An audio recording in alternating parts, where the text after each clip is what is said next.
And yeah, he should be tired. He did a lot today. Okay, so this is best practices for accessory dwelling units in historic districts.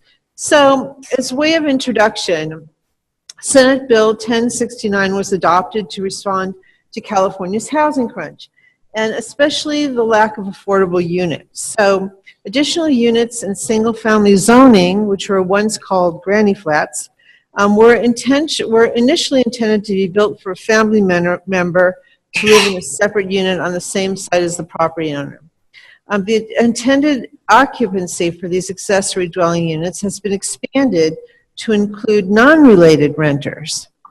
The bill has become rather controversial as cities across the state grapple with how to interpret and adopt a local process for approving at a staff level these accessory dwelling units, especially in single-family residential zones. So the questions for this session: how will historic districts be affected by the potential increase in population and construction?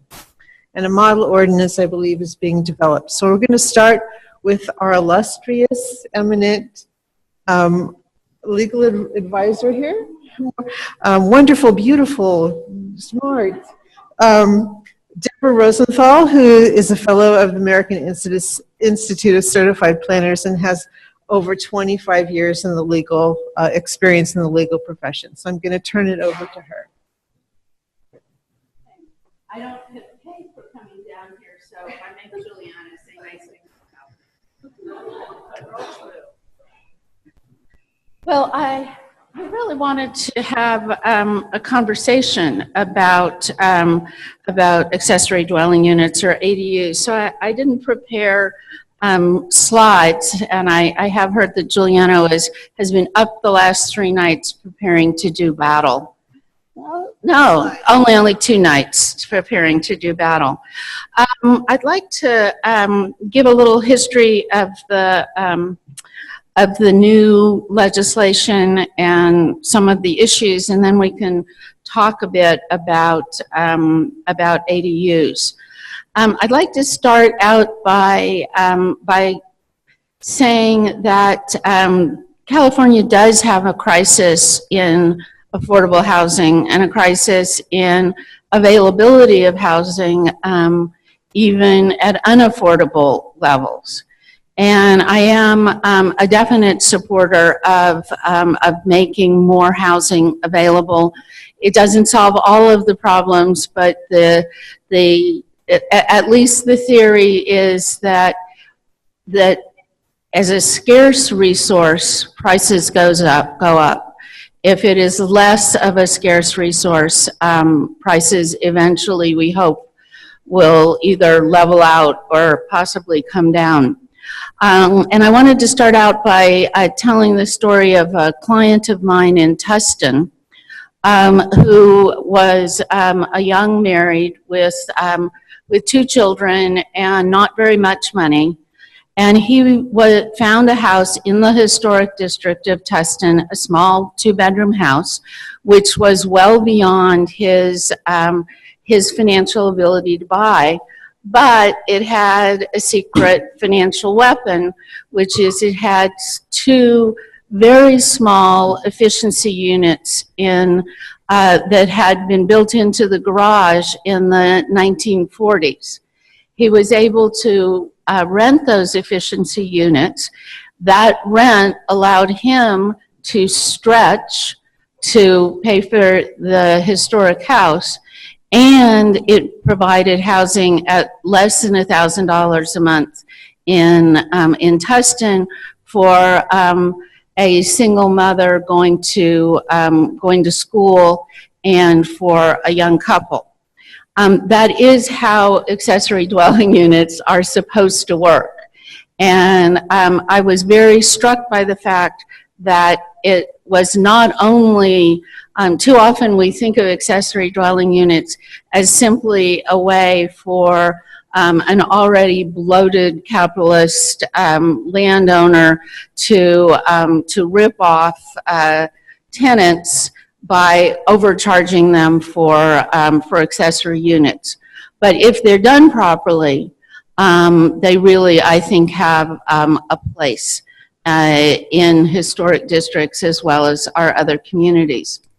But in historic districts, there are a number of special issues. So they're under the accessory dwelling unit law. There will be some changes in historic districts. And one of the things that the new legislation does is it removes a lot of discretion from local agencies to control where the units go and how many units are going to be there. And it is a fact simply that local governments have been the largest obstacle to providing additional housing, or at least to implementing the laws that the legislature has passed and that the legislature says they would like to see enforced. So let's talk a little bit about what the law says. And it's a new law. It went into effect last in January. So we don't have much interpretation of the law. So I want to go over it, and I'll sort of pretend like you're a law school class, and I will raise some of the questions that I'm sure are going to be being raised in the future. So it says that a local or agency can adopt an ordinance for accessory dwelling units or second units. It doesn't have to, but if it doesn't adopt its own local ordinance, the state law will prevail. And the ordinance that a local agency can adopt must do all of the following. It must designate areas within the jurisdiction of the local agency where accessory dwelling units may be permitted. That sounds pretty good. Sounds like there's a lot of discretion to say, okay here, not okay there. But it then says the designation of areas may be based on criteria that may include, but are not limited to, the adequacy of water and sewer services and the impact of accessory dwelling units on traffic flow and public safety. So it says the local agency has discretion to decide what are the important issues in the local community, but it suggests, without saying straight out, that those issues ought to be health and safety issues. They should be something that really says it would be unsafe, either because we're going to be overloading the sewer system, or there's not going to be enough water, or there's not enough traffic capacity. Those are the kinds of reasons that the legislature would like to see the city considering. Now, I know a lot of us believe that historic preservation and historic districts are health and safety issues in addition to being public welfare issues. But it is not at all clear that the legislature had historic districts in mind as one of the criteria that could be used. And let's go on to the next section that, that gives us some more insight into what they were thinking about. It says that a local government can impose standards that include, but are not limited to, parking, height, setback, lot coverage, landscape, architectural review, maximum size of unit, and standards that prevent adverse impacts on any real property that is listed in the California Register of Historic Places. What that section says is that the city may have to allow accessory dwelling units, but it has a lot of ability to control how big they are, what they're going to look like, where they're located, as well as health and safety issues. The problem that the California Preservation Foundation has identified is it says that you can include standards that prevent impacts to property that's listed on the California Register of Historic Places. Well, we all know that that's an owner consent statute. So you can prevent your property from being listed and thus prevent the city's ability to impose historic standards. CPF has proposed, and we are pursuing the idea of having that include eligibility. So it becomes a substantive standard rather than a standard that is dependent on the consent of the owner. So, but none of those items, it says architectural review and it says landscape, and it does not specifically say historic designation or historic character. It doesn't exclude it, but it suggests that it should be a very high level of historic character by saying it should be something that's listed on the California Register. And then it says, notwithstanding the above, notwithstanding is probably tattooed on most lawyers' hearts, a local agency may reduce or eliminate parking requirements for any accessory dwelling unit located within its jurisdiction. And that's something that is, parking reductions is something that is being proposed or offered as an incentive for additional density as well as historic preservation, really pretty much across the state. It's become very popular. And part of the thought is that with green development, you really want to make it much harder for people to have cars. And so you want to push people out of the cars. And this is something that is something of a split between Northern California and Southern California. Palm Springs is probably not somewhere where there's going to be a lot of success in getting people out of their cars in July. On the other hand, San Francisco, what was that, Mark Twain, about the longest winter he ever spent was a summer in San Francisco, would be somewhere where a parking incentive coupled with public transit would make a huge amount of sense. So we have, and then it says that the city may provide that accessory dwelling units do not exceed the allowable density for the lot upon which the accessory dwelling unit is located, and that the accessory dwelling units are a residential use that is consistent with the existing general plan and zoning designation for the lot. So what that says is you can have an accessory dwelling unit in an R1 zone even if it says no, that you can only have one primary unit.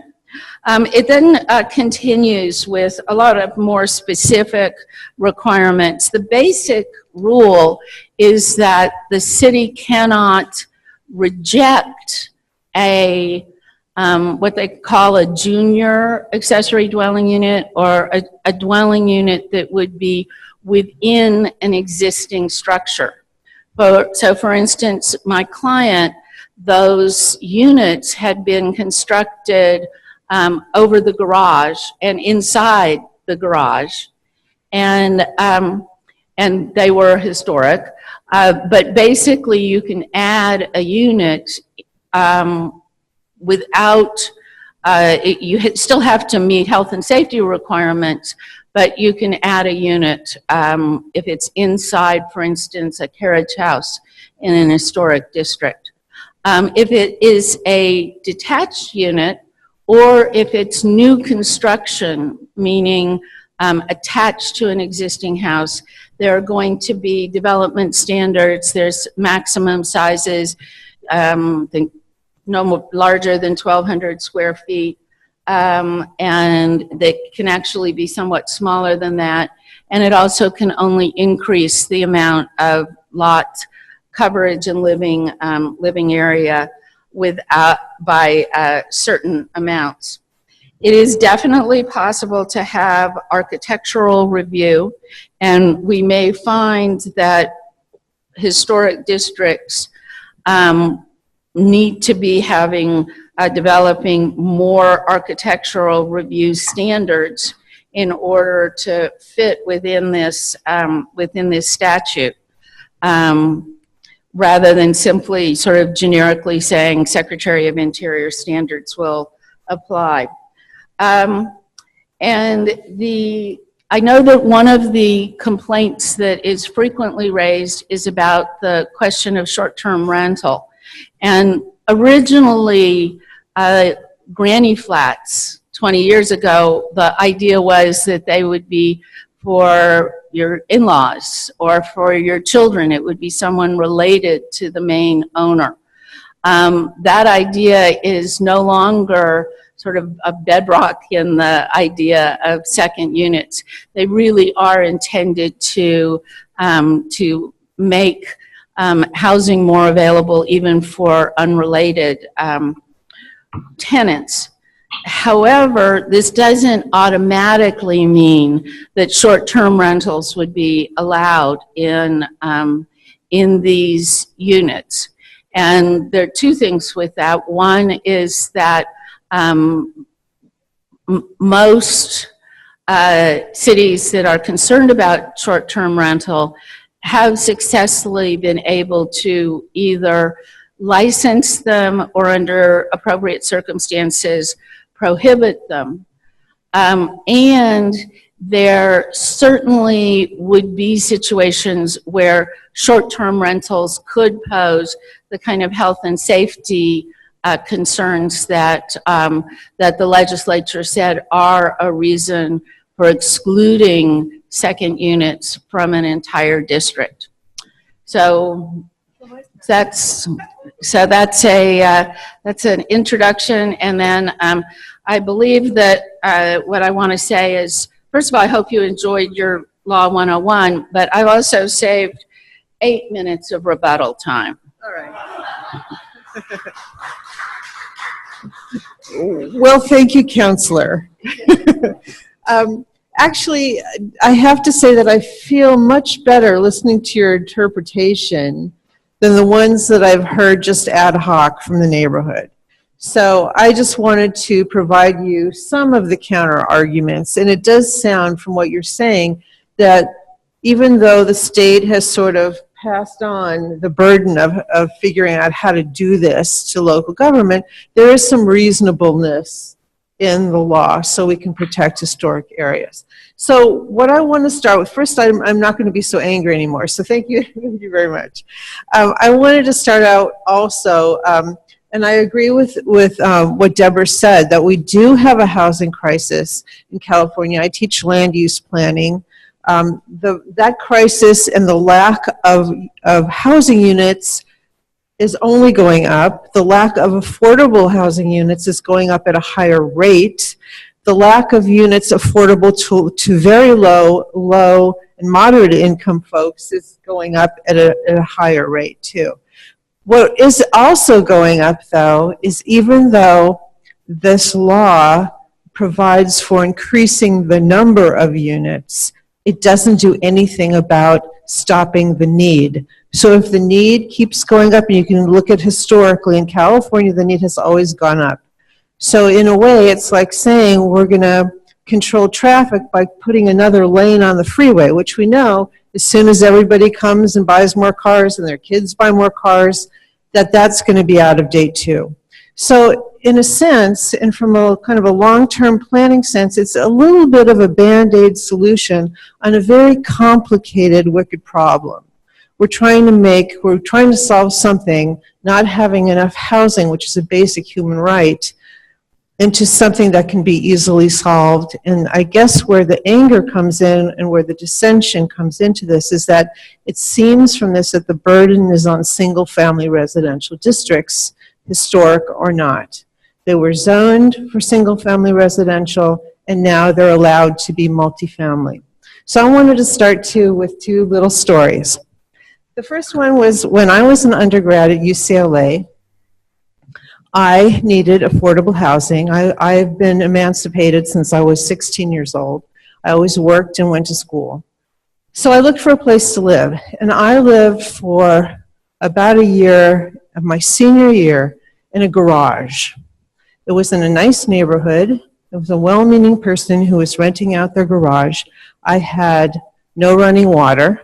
The running water was a hose in the backyard. No windows, no air conditioning, no heating, no ventilation, no bathroom. I could use the bathroom specific times of the day. I could go into the main house and use the bathroom. No kitchen.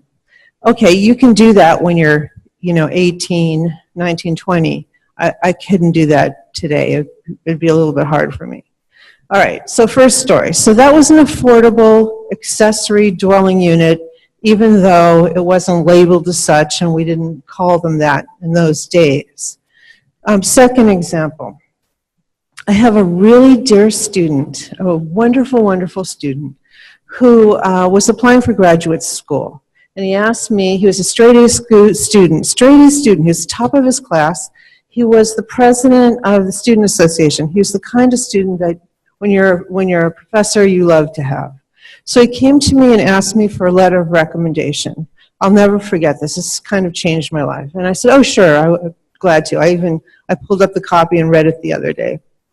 And he said, would you also take a look at my letter of intent to get into school? And I said, oh, I'd be more than happy to.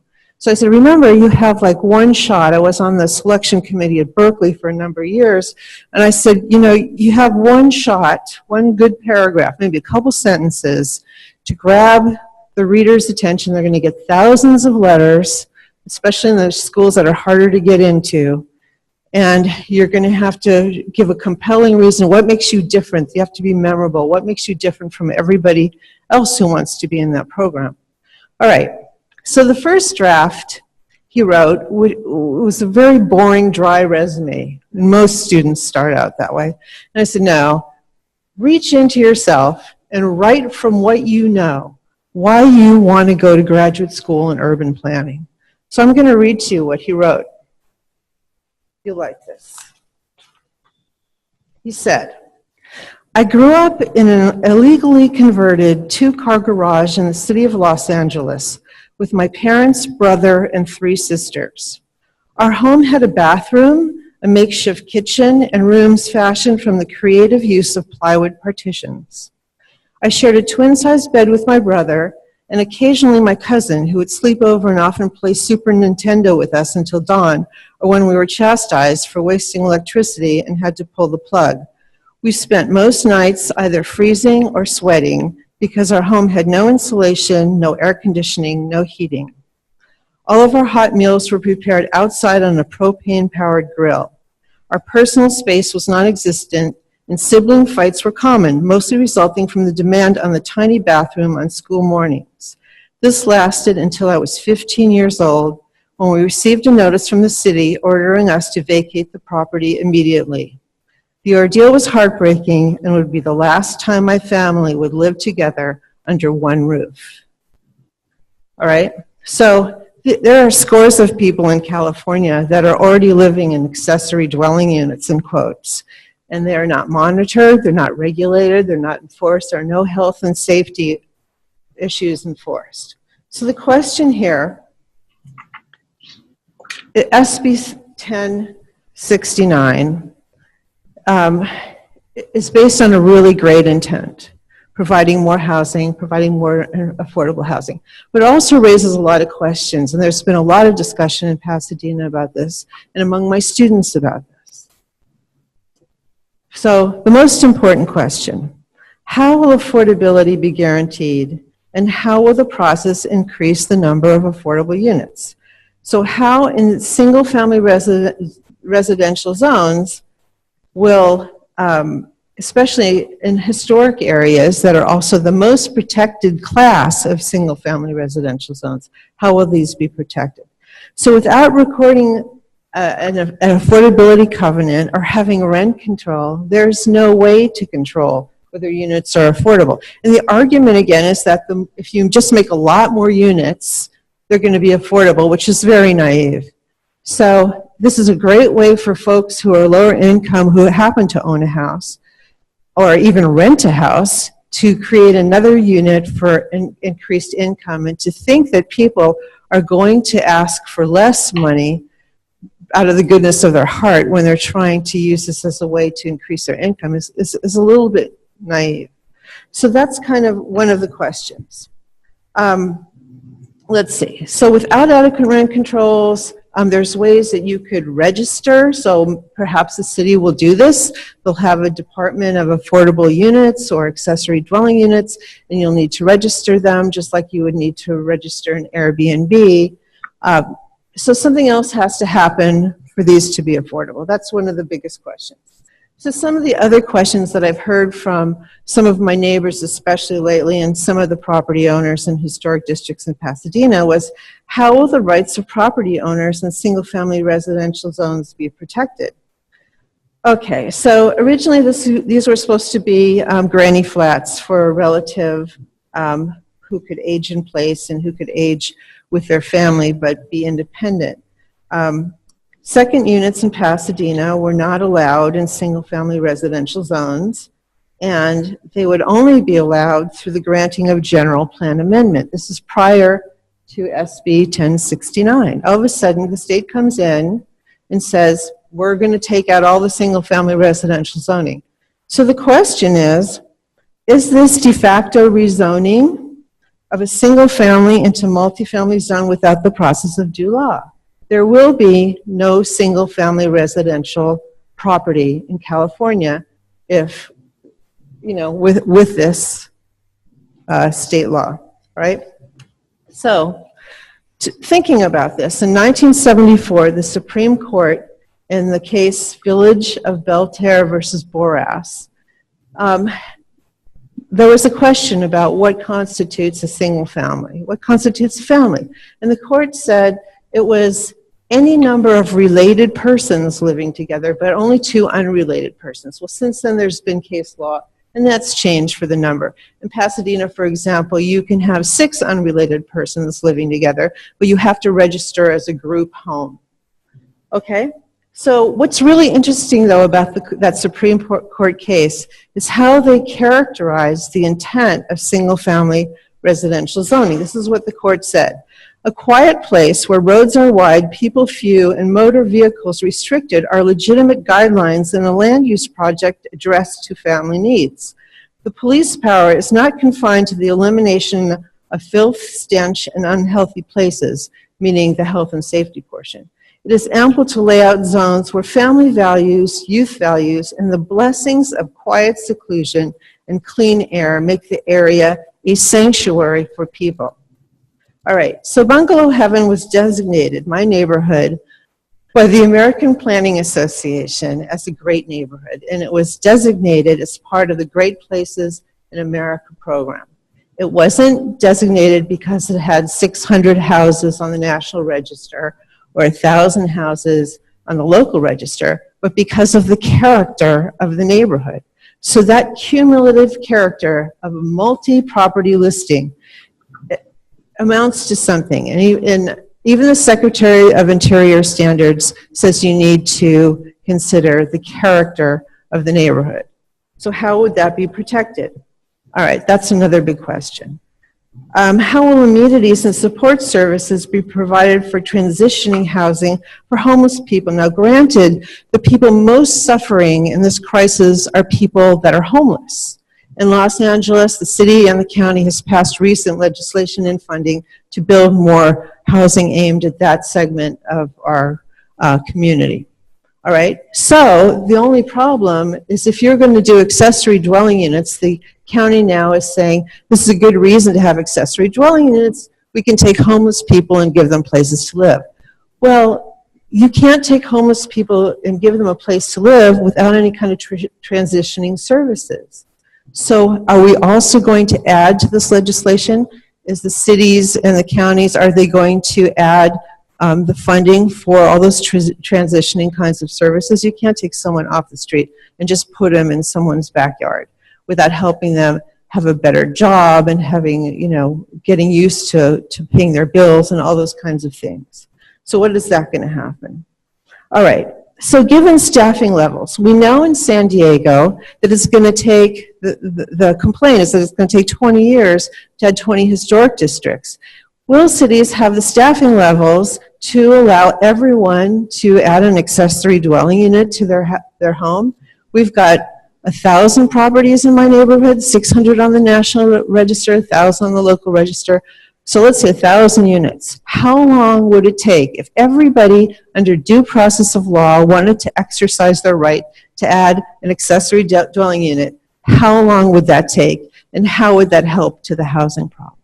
So that's another big question. And also, how much would that cost? So another one, what measures would be taken to offset infrastructure and environmental impacts? So the cumulative impacts of having, let's say we double our neighborhood, all of a sudden we have 2,000 units, and instead of having 5,000 people living there, we have 15.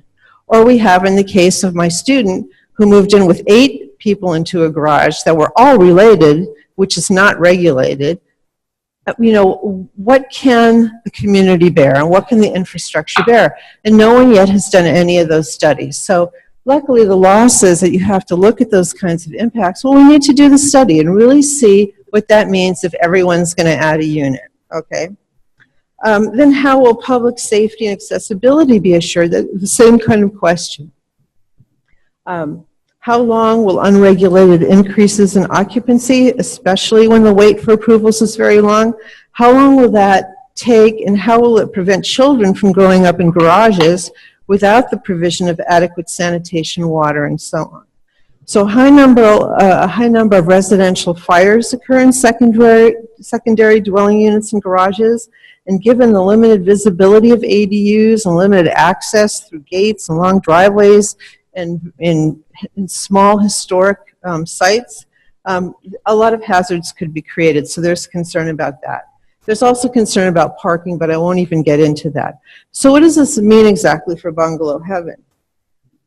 What are the cumulative impacts? Right now, the Secretary of Interior Standards in Chapter 17 and Bungalow Heaven's conservation plan, it's one of the 3 that still has its own conservation plan. So it's kind of doubly protected. It's got its plan, it's got the municipal code. I'm not, and we're not, and the people in Pasadena are not so worried about the buildings and those historic resources, but it's the character of the neighborhood. And how big, it's that question, how big can you grow till the character of your community, the character of your neighborhood is completely destroyed and changed?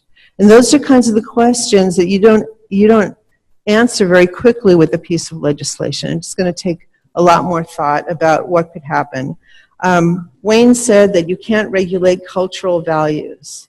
So how do you protect those cultural values when they're threatened? How do you protect the character defining features such as density, roadways, landscaping, the feel of being there, and that idea that you are protected and that you have some kind of sense of sanctuary in a single-family residential zone. So those are some of the arguments about the inadequacy of this state legislation. Before we go to Nori, because there are some questions I wanted to, should I stand up? Go ahead. Thank you. Before we, because I wanted to ask Nori a couple of questions. There are a lot of policy issues about how this statute's going to be implemented. But the bottom line message from the legislature is there is nowhere to hide from the housing crisis. And that the question then, or one of the questions that we wanted to talk about were, how do we address this as at least partly a design issue? I know I worked in an area in the city of Orange that had large lots. Large lots were part of the character of the neighborhood.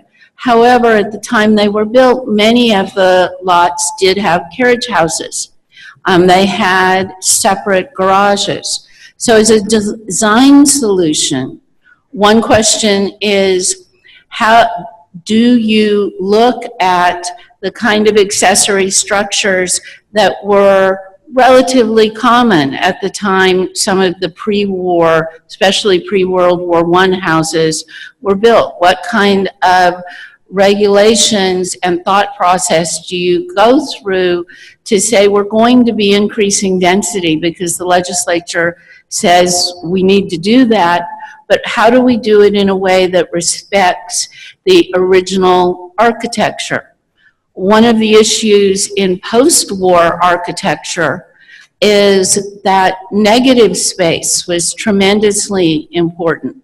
And you typically wouldn't take an Eichler building or some of the other Schindler buildings and simply make it twice as, make it bigger. You wouldn't necessarily add an attachment. On the other hand, it may be that you want to have some discussion between two buildings on a lot if they're big enough, because that might be a discussion that architects would have had in the post-war era while they're doing modern design. So I think one of the things that as we try to protect historic districts, we have to really think hard and go deep into the questions of what are the characteristics of the architecture, and how do we increase the density beyond what they expected while still honoring that historic period. And I think that's one of the things that Nori is particularly, has done a lot of thinking about as you do new construction in historic districts. Okay. So I just wanted to add one thing to that, is that in the beginning, those carriage houses, a lot of them are part of the historic properties, were not designed as dwelling units. So there's a conflict in the use. Architecture is linked to a use. That means you're going to have to change a carriage house into a house. It was a carriage house, it was for a horse or it was for a buggy, or a motor buggy. It was not designed for people. And the other question, and it's all well and good, in Pasadena, we went through this, I don't know, was it 10 years ago, the first time they brought this up. We do have an accessory dwelling unit ordinance. It says you have to have 15,000 square feet or more. So you have a fairly large property. It's about a quarter of an acre, right? The problem is that most of the properties are very small. They're in the 7,500 square feet. There's 6 dwelling units to the acre. So the density only gets more impacted.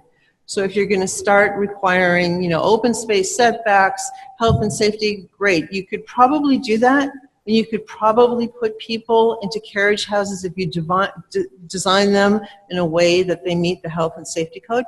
But how are you going to ever know how many people are living there? How do you regulate 8 people, like my student's family, living in a place? No way to do that. So, that's sort of the rub in all of this. And if the state, I would say, is so concerned about providing more housing, it should get off of its butt and provide more funding for affordable housing. It does not. And that's with the end of the Community Redevelopment Act and agencies. it's difficult to be a nonprofit housing developer, especially in Southern California. I work with them all the time. I work with them every year. And it's getting to be more and more difficult, okay? So there are other solutions than putting the burden on single-family residential and saying no more.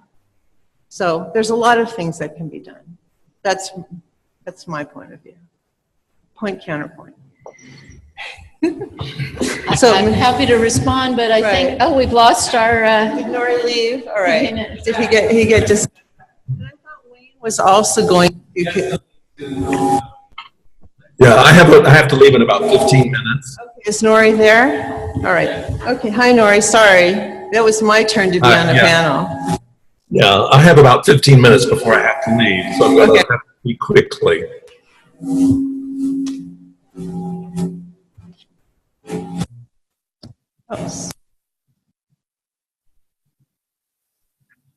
All right, so John, do I need to do anything special now? Hello? No, you're fine. Okay. Go ahead. Do you want to go ahead? So do From here? I have this, I don't see my show up. Go ahead and click share screen on the bottom of your screen. Share screen.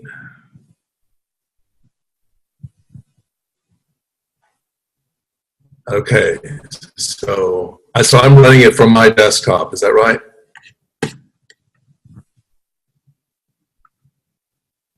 Okay. Good afternoon. I'm Nori Winter of Winter & Company, and we've been working on design guidelines for accessory dwelling units and other secondary structures in historic districts and in other neighborhoods across the country. And I'm going to particularly talk a little bit about some of the code work in Los Angeles and some guidelines we're working on in Healdsburg. I think Deborah set the stage well in terms of making it clear that we're in a position now of talking about how are we going to do it, not if we're going to do it. Certainly there can be decisions about where in the community they may be located, but almost certainly some of those places are going to be traditional neighborhoods and historic districts where that cherished character will be important to consider.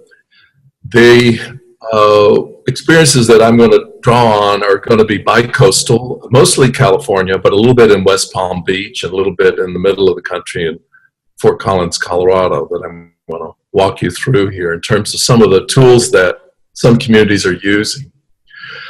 My discussion is focusing on design, not on use. There certainly are questions about impacts, increasing city traffic, etc., but I'm not going to touch on those.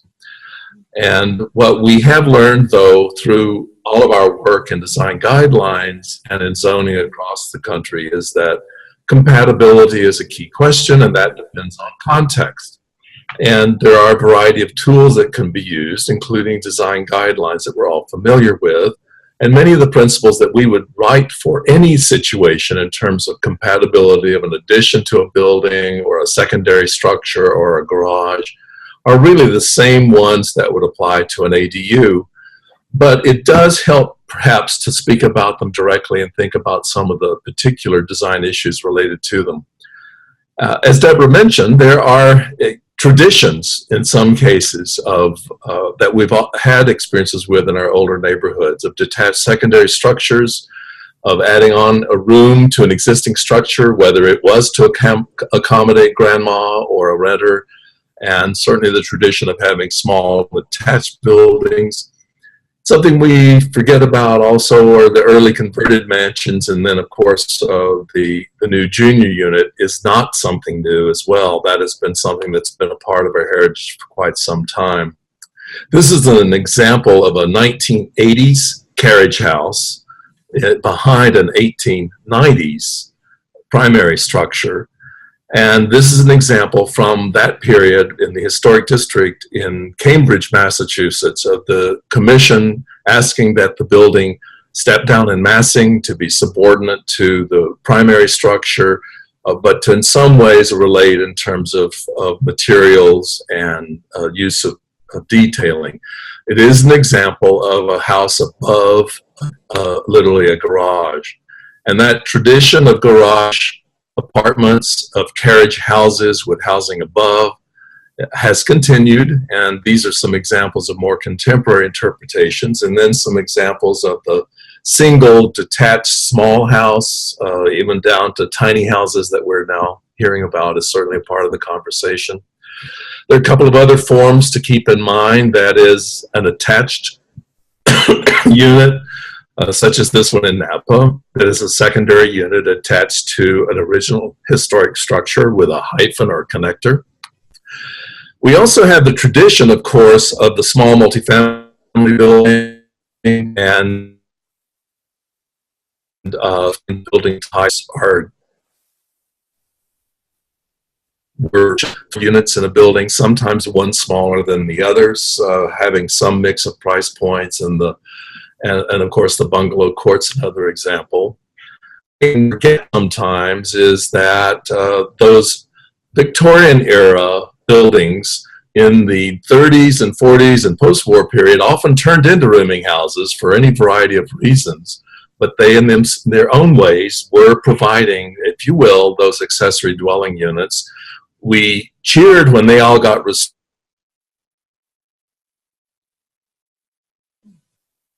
Might be now looking at them going back in cycle again, which is kind of interesting to think about. But there are certainly design issues. Impacts on neighbors, scale, character, privacy, views, certainly parking, where it's located, are all issues. And then that has to do just with neighbors in general, but there are those that are specific to historic districts, the mass and scale of the building, its location with respect to the historic structure on the site, and its architectural character. There are a variety of tools that we've been using, and I'll talk a little bit about that. Zoning standards that set basic height limits and setbacks, and those may be defined in the basic zone district, or they may be established in an overlay. They kind of define the basic box, how high it can be perhaps, how many square feet can be in it, what the setbacks are. Design guidelines, as you know, typically get to a finer grain of detail. Architectural character, the treatment of trim, form, materials, things such as porches that may or may not be addressed in the base code. The tool now of conservation districts that's kind of an in-between that can get a little bit more detail than base zoning can, and goes, but not quite as far as an historic district goes. And those are all tools I'm going to show you a little bit about here. So the question is, given those tools, how do we tailor them to ADUs and to the different contexts that we can experience? Given that time is of the essence, the idea of writing custom tailored guidelines for each and every neighborhood or each historic district is not going to work. We need to come up with some way of things a little bit faster than that. One of the things that we are doing is in the rewrite of the zoning code for Los Angeles, we've been looking at the residential districts, the R1 districts in particular, and recognizing that there really are a variety of different R1s, these different typologies. Some of them, like this, where there are secondary structures, but there's no alley. Every secondary structure is a garage or perhaps a carriage house by a driveway. That's a part of the development pattern that's established in this particular typology. And the lower map in the corner of the poster suggests some areas within the city of Los Angeles where that typology is found. Now, it's not mapped hardline, property line to property line, but it's in general telling us where those typologies might be located. Contrast that with this one, which is alley loaded. It does have secondary structures. Some are accessed from the alley, but others are accessed from the street. So there's a combination of the way in which those secondary structures gain access to the street, either for pedestrians or for automobiles. You can begin to imagine that some of the design solutions might be a little bit different for those two settings. Then add into the equation topography, curving streets, hillsides, and slopes that may change the way in which you perceive buildings, and then, of course, different ages of development of subdivisions and neighborhoods. You begin to get a spectrum of different typologies that you could begin to think about different standards or guidelines that could be applied to them. That can be then mapped at a planning level. Now, leaving California for a minute, this is a neighborhood in Fort Collins, Colorado, called the West Side neighborhood. And everything that's in color there is considered a single neighborhood. But within it, there are these different character areas or typologies that have different development patterns and characteristics that neighborhood residents clearly recognize as being character-defining features. Many of the ones in the center, the orange and the darker red color and even the yellow, are traditional older neighborhoods, gridded streets, alley-loaded, etc. The green ones are a little bit newer, the bluer ones are even newer and include, as you can see down on the lower left corner, some mid-century development. So each of those has some different characteristics that guidelines or zoning standards need to address. One that we're working on right now, and I do want to caution, these are in draft form. They haven't been adopted by the community, and they still will require some scrutiny in terms of consistency with state law, et cetera. But this is in Healdsburg, where we're writing guidelines for design guidelines for the entire city. That includes all residential districts, commercial districts, industrial districts, what have you. There are about a dozen different character areas or typologies that have been defined by the community for which they have different design objectives. And this is just a detail of a part of that map showing you how some of the residential areas are defined. All of the color you see here, the pale orange and the yellow and the blue greens, are all residential but of different development patterns and types. The oldest, the Area 1, is the core, the most traditional of residential neighborhoods, and even within that you can see a small historic district. But all of that area has and shares some development patterns and characteristics that would be important to respect, both for a new house, but in particular for accessory dwelling units or other secondary structures. And there we go. So these are some examples of the draft design guidelines for Healdsburg addressing those neighborhoods. And normally we would just write guidelines for secondary structures, which could apply to a garage or to an ADU. And you'll see some language for secondary structures also here for the Healdsburg guidelines. But they wanted to particularly call out ADUs, in part because of the state law, to be certain that it was clear that these guidelines were going to apply to those situations. So one of the key principles is remain subordinate. That one's something familiar for any historic district, being subordinate in scale and in character and in location to the main house. Similarly, to be concerned about respecting neighbors in terms of view impacts and solar access, which of course also relates to other state law, and sense of privacy. So these are some of the guidelines that are specific to ADUs related to where they might be located and their scale, and even the fenestration, where windows are located, can be a part of the consideration in terms of impacts on neighbors.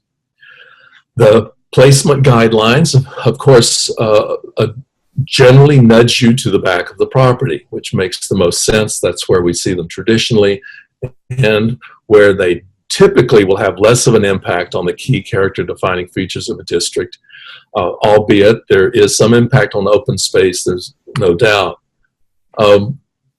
Now I want to show you what we're doing in those draft guidelines related to those different contexts or character areas. Out of the dozen or so character areas within Healdsburg, there are 6 that are single-family residential districts. And this color key indicates each of the design solutions that we present and where they would be appropriate in those different contexts. Now, in most cases, all solutions are appropriate in all locations. in all of those districts, but you can see a few exceptions. So where the red arrow is pointing, you see a line of those 6 character areas. And the second one, character area 2, this particular design solution is inappropriate because of the traditional development patterns there, and X indicates that that's not appropriate. Similarly, if you move down to the bottom, you see the attached to the rear of the structure is not appropriate in character area 2 and in character area 3 for a variety of reasons. So this is beginning to point out specific design solutions tailored to different contexts. Now, these happen to be different neighborhoods, but they also could be different sub-areas within a single historic district. The same process, the same analysis could be applied. Just a couple more examples. Here we're talking about height and scale and with respect to location and what's appropriate. And some of this has, again, to do with the period of development of those different neighborhoods. And another example here of moving in to look at options for additions instead of detached ADUs. So in this case, obviously in many cases, an attachment to the rear of a structure, particularly when it's an historic one, is going to be more appropriate. There are some of the mid-century neighborhoods where a side addition actually would work and be appropriate, and that's indicated here on this page as well.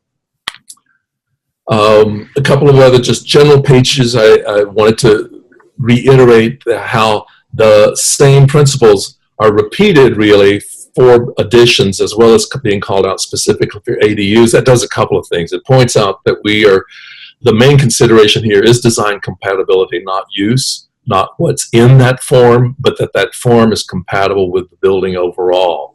And so our idea here is that by addressing it both for additions to buildings and as ADUs, that we're covering it in two different ways. Again, an example of how the character and the impact on neighbors is a part of the consideration, even in terms of where doors and windows might be located for that ADU. We did the same thing for design guidelines in West Palm Beach several years ago, and these have been in place for a while, and I hope they've dried out now.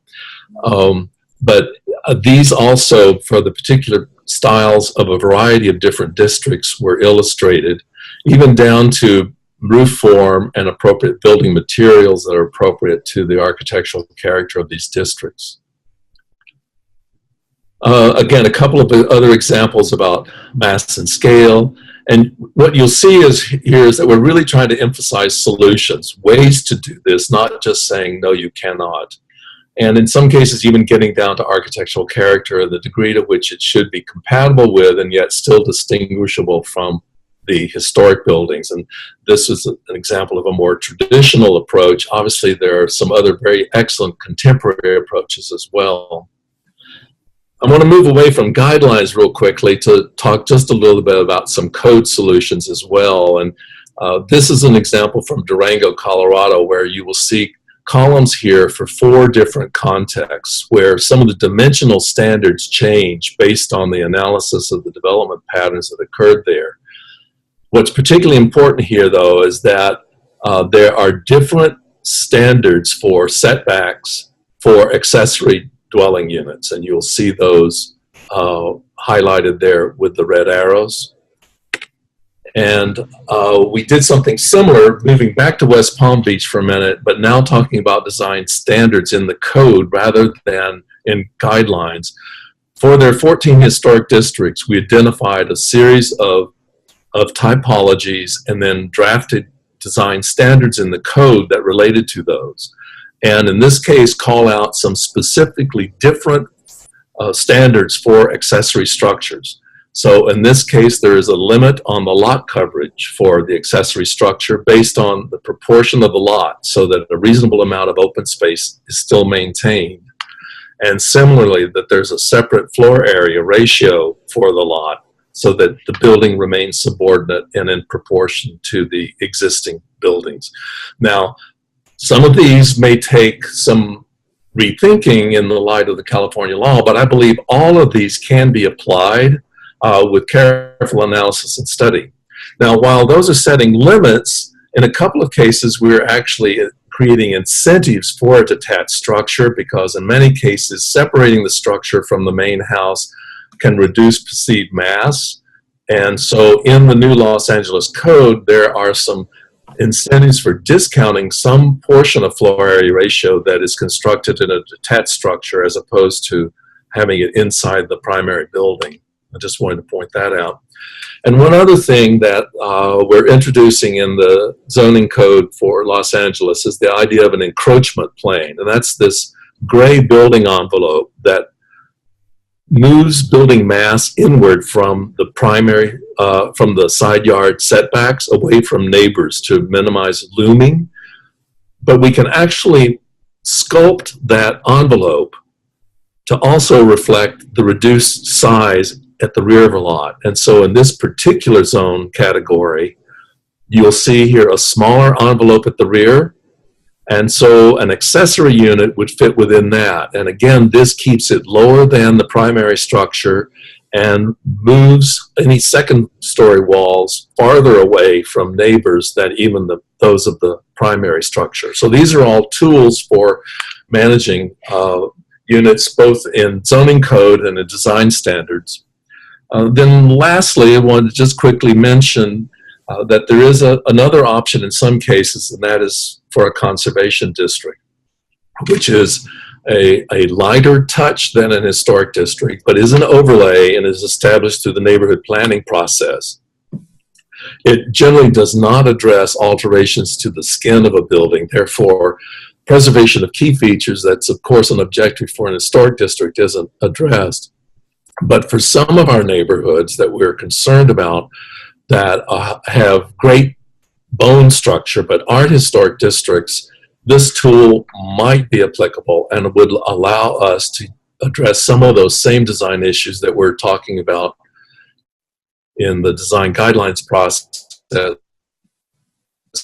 So I just wanted to briefly touch on that one as well.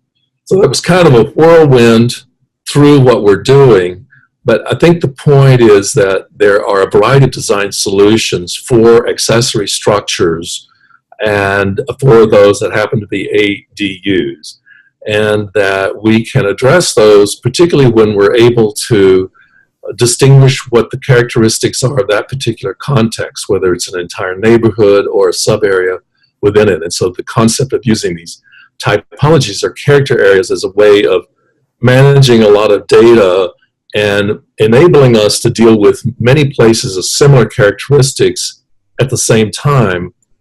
And that timeliness is obviously going to be a consideration here in addressing the ADU Act. So back to you guys. How do I do that now, John? Thanks, Nori. I think you need to leave now, right? Yeah, I need to leave. I'm sorry I can't stay around, but I know it's going to be a great discussion, and I'll look forward to hearing about it. Okay. Thank you, Nori.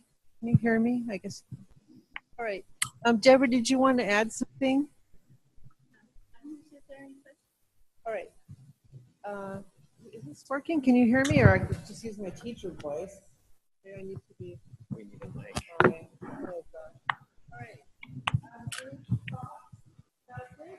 It doesn't have to be a question. Anybody want to add anything to the session, or wait a minute? I guess just a few thoughts or observations I wanted to share. I guess I don't necessarily foresee it as the death knell for single-family neighborhoods. I think that it's not requiring, first of all, that people build accessory dwelling units. It's providing the opportunity.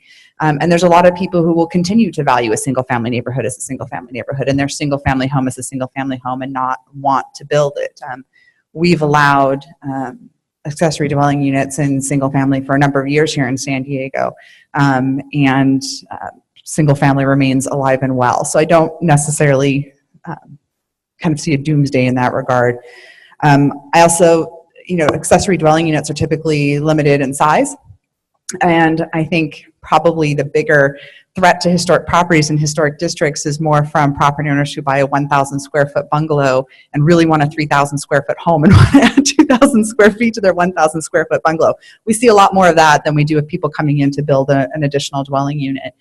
In the city, we've approved a number of accessory dwelling units in historic districts and on single family, individually historically designated homes, and have a number of good examples. So we've had a pretty good experience with that so far.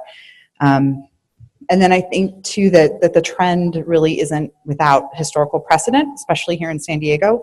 Our history is very characterized by boom and bust cycles and housing shortages, from the expositions where we had huge influxes of visitors and people coming to live, to World War II and the defense industry where we had a massive housing shortage, and we had single family neighborhoods that had additional units added to the back, or the house was subdivided into a duplex.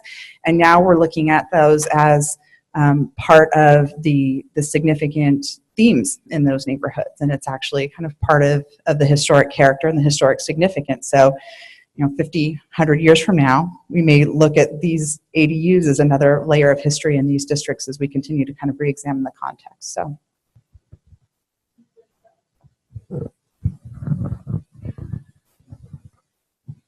Hi, I just kind of wanted to add a commentary as well from planning perspective. I know that since this state law has been in effect, and a lot of cities in Orange County, including Orange, have kind of not been so concerned about the fact of accessory dwelling units, because like other communities, we've had them for a very long time. It's more a lot of communities and city attorneys for communities are looking at this legislation and seeing it as we can't do any kind of design review at all.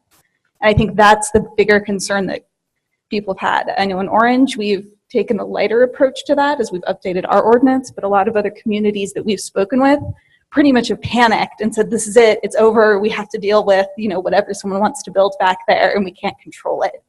So I guess I just wanted to say it was nice to get a perspective from Deborah that kind of gives a lot more flexibility in the idea that some level of design review can continue to happen, whether it be through some sort of discretionary design review or through the implementation of additional specific design standards for historic districts.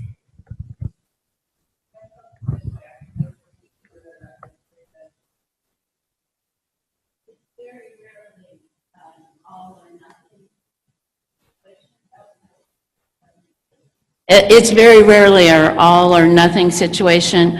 I do think an interesting issue that doesn't affect our existing historic districts very much at all, but Orange County is new communities in Orange County are almost entirely protected by CC&Rs, and almost all of the CC&Rs prohibit accessory dwelling units as a matter of contract law, not as a matter of regulatory law. And in many cases, those are areas where the lot sizes are very large, are plenty large enough for second units, although they're often located far away from any sort of commercial or any sort of support services. So I think as urban communities age into the possibility of being historic, the questions about those CC&Rs and the strict limits that they put on changes will be very interesting to address as both a planner and an attorney.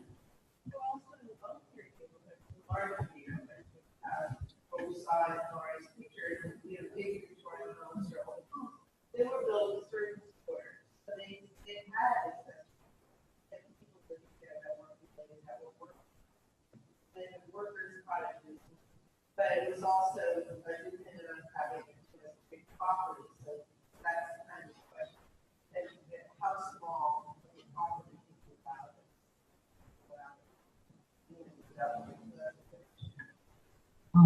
Also picking up on that, I think one advantage of the smaller units, accessory units, if you have people who want to age in place, for example, there's big benefits to that, having someone, who may not want to surrender their whole house, but maybe they can carve out a piece and then an arrangement of someone living there who still has privacy. But also as an architect, I just wanted to pick up on something that you mentioned about the safety, life safety for communities, and whether these single-family districts would be impacted by, higher fire risk, for instance. And I think that's a very good point. And I think if you subdivide a house, for instance, or you're adding to it, I think, fire-rated separations are definitely called for, and I'm sure the city would require that. And we've always had guest houses too. I mean, I can argue both sides. We've always had guest houses, but now you have little guest houses in some communities, and it's not called a free dwelling unit. It just happens to be where you work at, right? And they're fire rated, they're homes. So there's ways to do this. And I don't think any of this is very easy. And there's also the National Public Station. So then we're talking about increased parking, traffic, thinking that everyone is not going to bring a car with them or their guests in that second. There are a lot of things to still work out.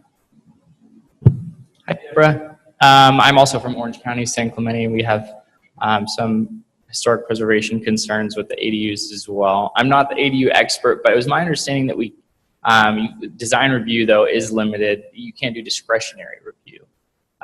Is that correct? And so in that case, is the context for that more that you have to have almost what Nori was demonstrating, like a clear set guidelines that then can be approved administratively?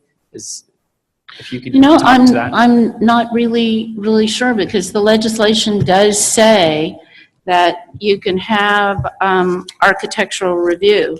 And it says you can impose standards that include architectural review. Those standards are typically, it also has landscape, typically parking height, setback, lot coverage, landscape, maximum size of units are ministerial. They don't, they are kind of over-the-counter standards that you can know ahead of time. Architectural review and standards that prevent adverse impacts on real property listed in the California Register are, it's sort of which one of these things is different than the others, and architectural review is really different than lot coverage. And so the question would be what the legislative history showed, and whether there is a way to standardize it. That doesn't necessarily mean that that you don't have a review process, that it's not discretionary for the purposes of CEQA, but it's discretionary in the sense that it's not cookie cutter rules. The problem with design review in Southern Orange County is that it tends to be, do 5 of your neighbors like what you're proposing? And so that's not what I think is intended here. I also think, because I'm a big enthusiast for increasing density in single-family neighborhoods and for getting more efficient uses of land, I think about the old Sears pattern books, where you would order your house through the mail from Sears. And it may be that one of the reasons that a lot of communities aren't seeing a lot of people coming in for secondary units are because in most areas you're not going to be able, the upfront cost of doing it is very high, especially if you need to have an architect and if you need to go through any sort of discretionary review. So I would think that over time, one of the things that we will hope to develop is not so much, you bring in a mobile home and hook it up in your backyard, but what you do is you identify architectural features that are important, and then you can sort of get them standardized. So it's much less expensive to put in accessory dwelling units. I think it'd be a great business for Sears, which in addition to their kitchen appliances, you call them up and you say, well, I have a type 4 1985 stucco peach that was designed by, and they'll look it up and they'll say, oh, yep, we can get that out to you. We got a backlog. It's be about 2 months before we get you your accessory dwelling unit. That's my vision of how it's going to work at some point in the future. All right, we're going to put it at your house, Deborah. I actually have some spots picked out for my house if I can just get the CCNRs modified, which seems unlikely. Okay. I just want to make 2 quick points. You just brought up something that I was thinking about, which is, I feel like accessory dwelling units are actually kind of welcome in the jurisdiction where I work in Coronado, because people can afford to build them. My concern with the affordability aspect is that in the neighborhoods where they're needed, it's just cost prohibitive for property owners to build accessory dwelling units. So I really like your idea of, someone like Sears coming along and making it more possible for those to be built where they need to be built. And then the second thing I wanted to say is our accessory dwelling unit ordinance is going to City Council next week. So if anyone's curious, you can go on our website and check it out. We are going to require historic alteration permits or certificates of appropriateness, I guess some people call them, for accessory dwelling units on any historic property.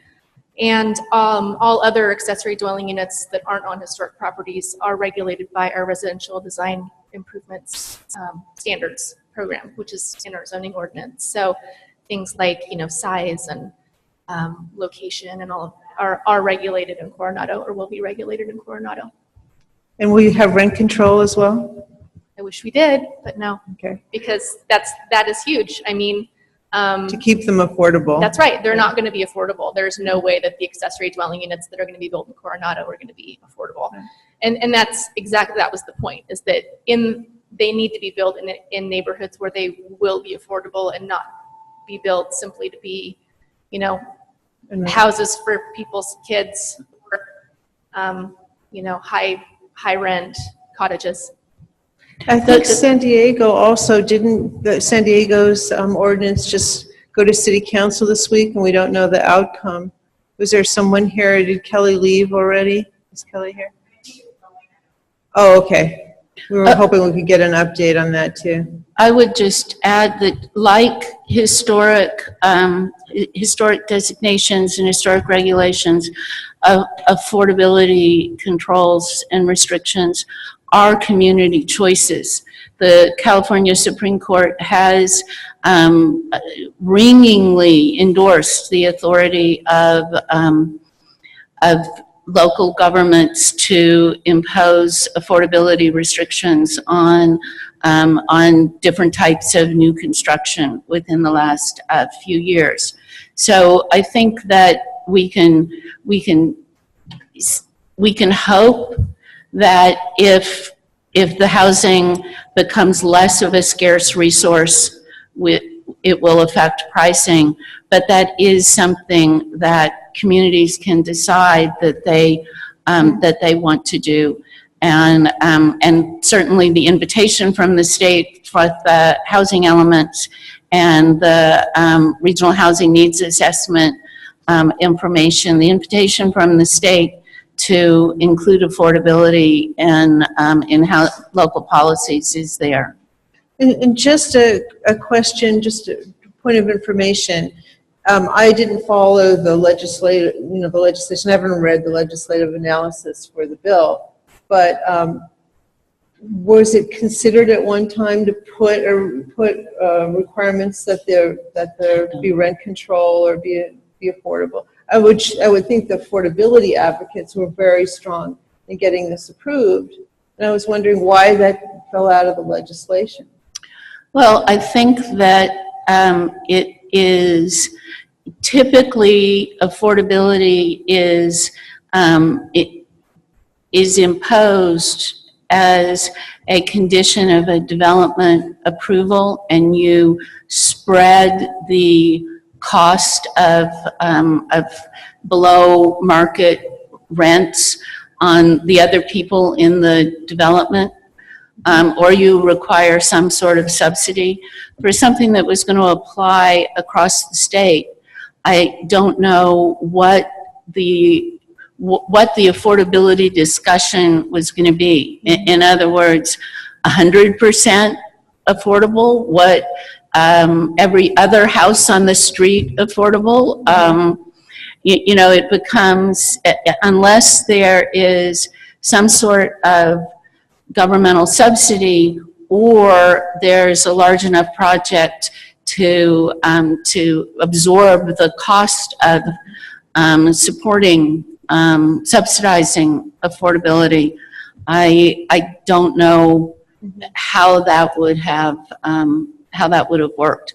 But certainly, as I said, the California Supreme Court has endorsed the legality of rent control as well as affordable subsidies. So there's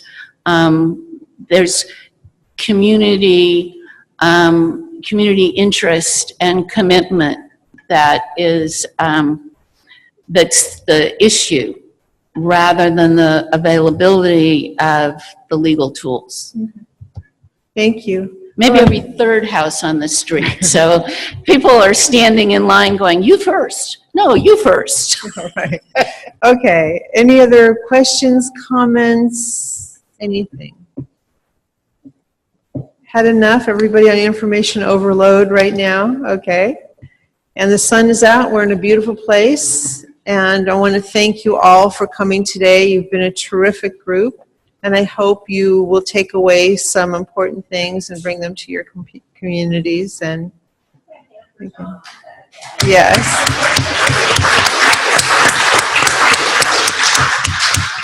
All right. Thank you. And thank you all. Thank you for coming. Have a safe trip home. I just wanted to thank our speakers and also our sponsors and also the City of San Diego.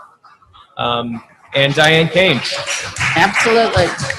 You can all like John on Yelp. I think we need to get him more equipment. A better router. I have no idea. I told him I was talking to So him last week. I just received notification that the 8 is closed. So make sure you plan your travels around the 8. What part? Which circle? It's in Mission Valley Hotel Circle area. There's a sinkhole. Close the 8.